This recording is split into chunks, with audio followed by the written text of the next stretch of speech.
Hey everyone, it's Jose here, and welcome to the course overview lecture. I'm super excited that you're starting your journey to learn Python. I know it's sometimes tempting to just skip these intro lectures and go straight to the technical material, but I have one favor to ask of you as you go through this course, and that is to please don't skip this lecture. We're going to cover a lot of important material in this lecture, such as where to find the notebooks, how to approach the course, how to ask questions, so please watch this entire lecture, that way you can get the best course taking experience possible. All right, let's not waste any more of your time and let's get started. In this lecture, we're going to talk about useful tips for going through the course, how to get help during the course, general advice on how to approach the course, where to find the course notebooks, and how to use the student chat channel. So some general tips as far as your course taking experience. When you're using the video player, you can use the gear setting to either speed up or slow down videos. So if you're like me and you like watching videos a little faster, maybe on 2x speed, you can use the gear setting for that. Or maybe English isn't your first language, you can slow down the videos, and you can also do things like turn on closed captions, or you can also change the streaming quality. You can use the Udemy app to download videos of the course lectures, and for more information on the Udemy app, you can check out the Udemy support pages for it. Also, make sure to use the Q&A forums. There's lots of previous discussion available there to help answer any questions you may have. Let's talk about getting help in a little more detail.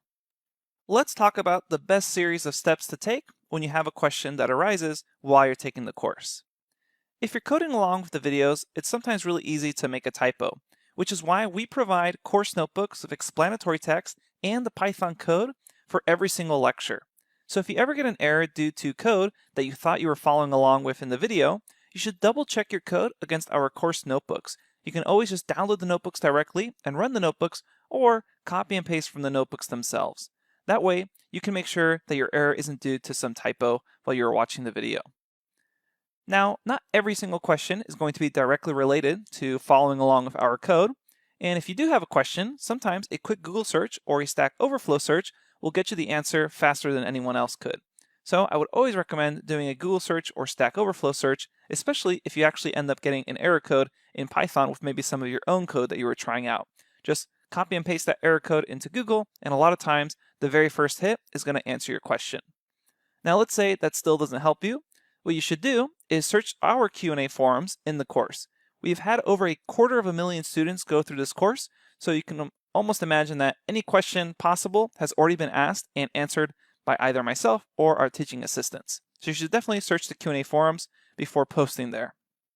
Now let's say you have a question on just general course things like how to get a certification or where the Udemy app is.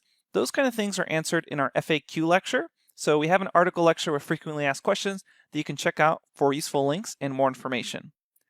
Let's say you did all those steps and you're still confused on something. That's absolutely no problem. We're here to help you.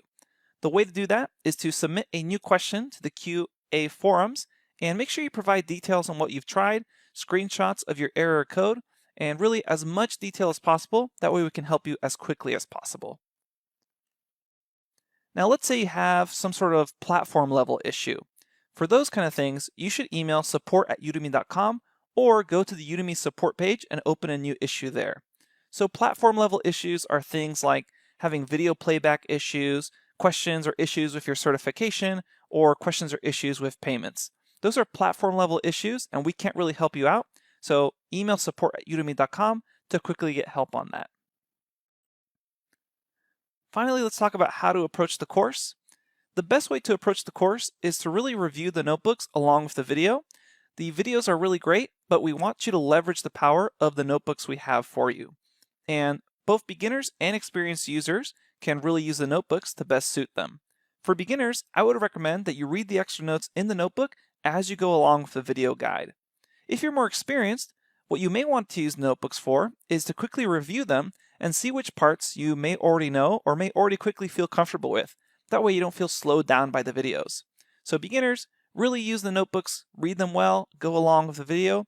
Experienced users, check out the notebooks first and see if you really need the video. Or it allows you to maybe skip certain parts of the video and go to where you need a little more drilling down in. As far as these course notebooks that we keep mentioning, you should check your automated welcome message for the link to the notebooks. Later on, we're going to review how to actually download and open them in the Running Python Code lecture. These notebooks are actually a special file type meaning when you download them, you're not able to just double click them and have them open. We discuss in a lot more detail throughout the course on how to actually open these notebooks that you've downloaded. The notebooks are hosted on GitHub though, so you'll be able to view them at any time, even without downloading them. The link to download them is also in our FAQ lecture. So either check your welcome message or go to the FAQ lecture for that link. Now let's talk about the student chat channel. There's also a link for our student chat channel in the automated welcome message to join our Discord server. This is a chat channel that's shared between all our courses, so you'll be able to interact with students learning about data science, finance, SQL, R, Scala, and more. In the automated welcome message, there's also a link to a YouTube video describing further information on how to use and log into our chat server. It's actually super easy, but we have that YouTube video in case there's any confusion. Something to keep in mind is that the purpose of that chat channel is to connect students with other students. Technical questions related to the course material are still best suited for our question and answer forums. So you should use that chat channel to have fun, engage with other students, but if you're having a problem with a lecture or a topic or concept in the actual course, those questions are best suited for the question and answer forums. And remember, you can always search the question and answer forums for previously posted questions. All right, last but not least, a huge thank you for enrolling in this course. I'm humbled by all the students that have enrolled, and I'm privileged to be your instructor for Python.